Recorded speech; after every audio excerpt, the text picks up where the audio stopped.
تو دیکھیے اعجاز، اس وقت سچویشن ہمارے پڑوس میں ایران ہمارا ہمسایہ ملک، ہماری تہذیبی بڑے قدیم رشتے ہیں، اور وہاں پر اس وقت ہلچل اتنی شدید ہو گئی ہے. وہاں پہ جو چل رہی تھی 2 ہفتے سے تحریک، اس میں ہزاروں لوگوں کو گرفتار کیا، اور اب کہا جا رہا ہے، سی این این کی رپورٹ ہے کہ 65 لوگ مارے گئے ہیں جو وہاں پہ حکومت نے کریک ڈاؤن کیا ہے. انٹرنیٹ کا بلیک آؤٹ ہوا ہے، کمیونیکیشن کا. ٹرمپ تو پہلے ہی تھریٹن کر چکا ہے کہ جی اگر سیکیورٹی فورسز نے اور فورس یوز کی، تو مارکو روبیو نے بھی یہی بات کی، تو پھر ہم لوگوں کا ساتھ دیں گے. اور آیت اللہ علی خامنئی جو ہیں سپریم لیڈر ایران کے، انہوں نے ٹرمپ سے کہا ہے کہ اپنے ملک پہ دھیان دو اور ہمارے ملک میں پروٹیسٹ کو انسائٹ نہ کرو. یہ ایک تو یہ ہمارا موضوع ہوگا، اس میں رجیم چینج، اسٹیٹ کولیپس، ساری چیزیں، اور پاکستان پہ اثرات، ساری چیزیں اوپن ہے اس وقت. دوسرا موضوع جو ہے وہ اب سامنے آ رہا ہے کہ پاکستان، سعودی عربیہ، ترکی کا ایک ڈیفنس کوپریشن جو ہے کا اگریمنٹ جو ہے وہ آ رہا ہے. اور اگر آپ دیکھیں تو جو ترکی کا اور سعودی عربیہ کے جو وہ ہیں اوپن سورس انٹیلیجنس اکاؤنٹس، وہ بڑے بہت زیادہ اس کے اوپر بات کر رہے ہیں، ٹویٹ کر رہے ہیں. میں دیکھ رہا تھا تو بڑی ایکسائٹمنٹ بھی ہے. تو کس حد تک یہ جائے گا آگے؟ اب کہا جاتا ہے ایجپٹ یا مصر بھی اس میں انوالو ہو جائے گا. یہ ہوگا کہ نہیں ہوگا، اس کے اوپر تھوڑی بات کریں گے. اور فائنلی پاکستان کی جو ہے لیبیا کو اسلحہ بیچنے کی خبر آئی، سعودی عربیہ کو بیچنے کی خبر آئی، بنگلہ دیش کو GF-17 سپلائی کرنے کی بات ہو رہی ہے، اور مزید گہری ڈیفنس کوپریشن ہو رہی ہے. اور اب سوڈان کو بھی پاکستان جو ہے ہتھیار دے گا. تو ایک اسٹریٹجک جو ہے شفٹ دکھائی دے رہی ہے کم از کم اس معاملے میں. اور یہ کتنی آگے جا سکتی ہے، اس میں زیادہ جو میرا کوسچن آپ سے ہوگا، بات تو ٹھیک ہے کیونکہ ہمیں پیسوں کی ضرورت ہے اور ہمارے پاس کیپیبلٹی ہے، تو کیوں نہ دیں وہ کیپیسٹی کی. اور میں چاہوں گا اس کے اوپر ہم ایک تھوڑی سی اینڈ میں گفتگو کریں. تو سٹارٹ کرتے ہیں ایران سے. Ijaz, how do you see that? میں انفارچونیٹلی میں ویسٹرن میڈیا زیادہ دیکھتا ہوں، تو ان کے بقول تو بس گئی کہ گئی ایران کی حکومت. بٹ جو ہے آئی ایم شیور کہ there are other sources of information which are perhaps more nuanced, you know. جی شکریہ رضا. دیکھیں آپ ہمیشہ دسترخوان پہ انواع و اقسام کے کھانے رکھتے ہیں. دیکھیے ایران کے حوالے سے جو بات ہے وہ یہ ہے کہ ایک تو ایران کے اندر کسی قسم کی بھی یہ جو بات ہو رہی ہے کہ رجیم چینج، یعنی کہ سیاست کا اور جو اس کی جو سماجی معاملات ہیں اس کا شیرازہ بکھر جائے، یہ ہمارے لیے بہت خطرناک ہے اور خطے کے لیے بھی بہت خطرناک ہے.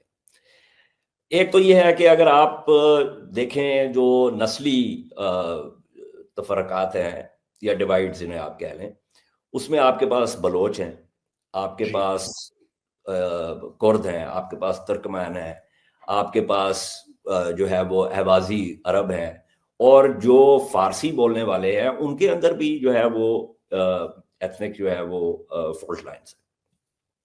تو سب سے پہلی بات تو یہ ہے کہ وہاں پہ معاملہ جو ہے وہ گڑبڑ ہوگا اور اس کو ایکسپلوئٹ کیا جائے گا نا، اس کو فائدہ اٹھایا جائے گا جو بھی بیرونی عناصر ہیں، اور بیرونی عناصر وہاں پر بالکل موجود ہے. اس کے اندر جو ہے وہ انٹیلیجنس ایجنسیز بھی ہیں، اور وہ اس قسم کی جو صورتحال ہے اس کا فائدہ اٹھانے کی کوشش کریں گے. صورتحال جو ہے وہ اندرونی ہے، لیکن اس کا فائدہ جو ہے وہ بیرونی عناصر جو ہے وہ اٹھائیں گے. تو ہمارے لیے یہ بہت. اب یہ دیکھیے کہ بلوچستان کا جو سیستان بلوچستان کا معاملہ ہے، اگر خدا نخواستہ وہاں پہ کوئی معاملہ جو ہے وہ آگے بڑھتا ہے، تو سیستان بلوچستان کے جو لوگ ہیں، جو کہ پہلے بھی آپ کو پتا ہے جب ماسا امینی کا جو واقعہ ہوا تھا 2023 میں، اس وقت بھی ان کے سوشل میڈیا کے ہینڈلز نے بات کرنی شروع کر دی تھی صہیونی ریاست کے حوالے سے، اور یہ کہ جی، اور پاکستان کے حوالے سے بھی کہ جی ہم آزاد ہونے والے ہیں اور یہ وہ. تو یہ حقیقتیں ہیں. اب اس میں اگر خدا نخواستہ ایسا معاملہ ہوتا ہے تو ہمارے لیے ایک بہت بڑا مسئلہ ہو جائے گا. ایک تو بلوچستان کے حوالے سے، اس کے اندر پھر بے شمار وہ لوگ در آئیں گے جس میں بھارت بھی شامل ہے، اور بھارت کا اور صہیونی ریاست کا تو آپس میں آپ کو پتا ہے ایک بہت ہی گہرا تعلق ہے. بالکل ہے، در آئیں گے، اور اس کے اندر ہمارے لیے ایک مسئلہ ہوگا. اس کے علاوہ جو مہاجرین آئیں گے، ظاہر ہے جہاں پہ بھی اس طرح کی جنگ و دجل شروع ہو جاتی ہے تو پھر لوگ وہاں سے بھاگتے بھی ہیں نا. تو وہ کہاں پہ جاتے ہیں, بھاگ کے کہاں پہ جاتے ہیں؟ وہ ظاہر ہے ہمارے ساتھ جغرافیائی طور پر منسلک ہے, تو وہ ہماری طرف ہی آئیں گے, یا کوئی افغانستان جائے گا, کوئی افغانستان تو شاید زیادہ نہ جائیں کیونکہ افغانستان والے ہی جو ہے وہ اٹھ کے ادھر آتے ہیں. یہ ایک اور ہمارے لیے مسئلہ ہوگا.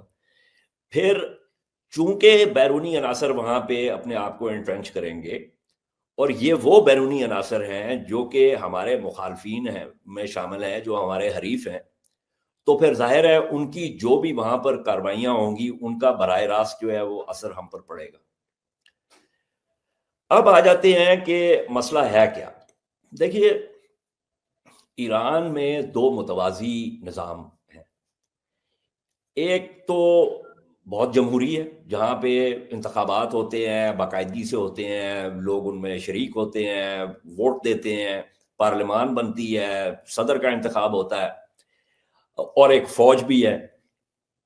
دوسرا جو متوازی نظام ہے وہ اس سے بالا ہے, اور اس کے اندر یہ آئی آر جی سی ہو گیا, آئی آر جی سی کی انٹیلیجنس ایجنسیز ہو گئیں, قدس فورس ہو گئی, آئی آر جی سی کی آرمی, نیوی, ایئر فورس ہو گئی, جو ہے بسیج ہو گئی, اور یہ وہ نظام ہے جو کہ سیدھا سپریم لیڈر کی طرف جاتا ہے.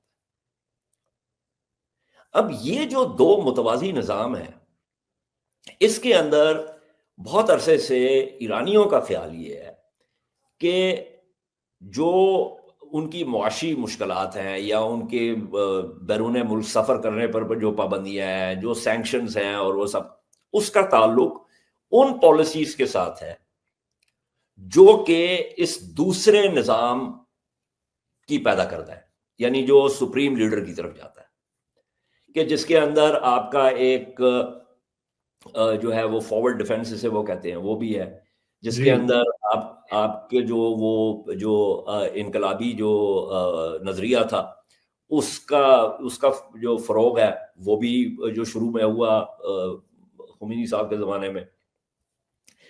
تو اب اس کے اندر تین چیزیں جو ہے وہ اہم ہو گئیں. ایک تو سینکشنز ہو گئیں, اور یہ ابھی جو یہ ریال کا جو ایک ہوا قدر میں جو کمی آئی اس کا تعلق یہ سنیپ بیکس کے ساتھ ہے, جو اقوام متحدہ کی یورپ کے جو سنیپ بیک سینکشنز.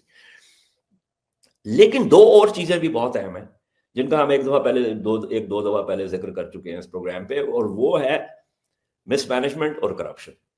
بالکل. اب جو آئی آر جی سی اور آئی آر جی سی کی جو الائڈ فورسز ہیں وہ اربوں ڈالر کے بزنسز کرتی ہیں, اور وہ بہت ساری جو چیزیں ہیں وہ ڈیفنس ریلیٹڈ ہیں, یعنی یہ ڈرون بنانا, اس کے علاوہ اور بے شمار چیزیں ہیں, یہ میزائل کی جو ہے وہ ٹیکنالوجی اور یہ سب. اس کا فائدہ جو ہے وہ نظام کے دوسرے حصے کو نہیں ہے. ٹھیک. یہ جو نظام کا یہ والا حصہ ہے جو بالا تر ہے دوسرے حصے سے, اس کی فنڈنگ بھی زیادہ ہے, اس کے پاس پیسہ بھی زیادہ ہے. تو لوگ جو ہیں وہ یہ کہہ رہے ہیں کہ بھائی یہ معاملہ اس طرح نہیں چلے گا, اس کو آپ کو درست کرنا پڑے گا. اور جو مسعود پزیشکیان صاحب ہیں جو صدر ہیں ایران کے, وہ ایک انتہائی نفیس آدمی ہیں, بہت پڑھے لکھے آدمی ہیں. انہوں نے اپنی تقاریر میں بات کی, اور مزے کی بات یہ ہے کہ سپریم لیڈر علی خامنہ نے بھی اس دفعہ یہ بات کی ہے کہ جو احتجاج ہے وہ درست ہے اور اس میں کچھ ہمیں تبدیلیاں لانی پڑیں گی. لیکن وہاں پر اب اچھا کیش 22 کیا ہے؟ کیش 22 یہ ہے کہ جو سیکیورٹی اسٹیبلشمنٹ ہے وہ یہ کہہ رہی ہے, اور وہ اس میں حقیقت بھی ہے, کہ بیرونی عناصر جو ہے وہ بھی اس کو ہوا دے رہے ہیں.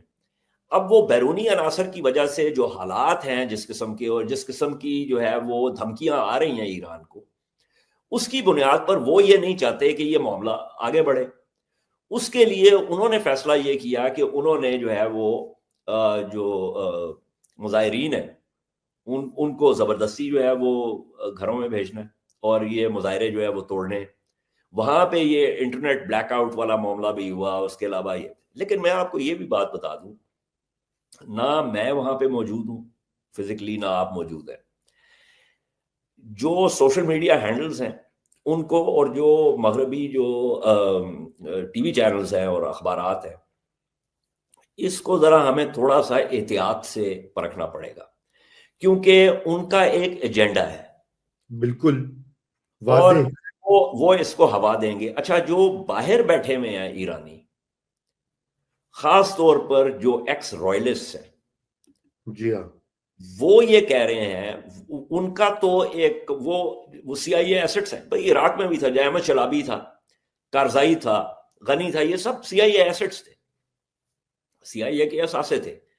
اور ٹم وائنر کی آپ کتاب پڑھیں تو بالکل واضح ہو جاتا ہے کہ کس طریقے سے جو ہے یہ گڑبڑیں کی گئی وہاں پر، اور کون لوگ اس کے اندر شامل تھے، اور کس طریقے سے وہ سی آئی اے کو اپنا ڈوسیے جو ہے وہ بیچ رہے تھے.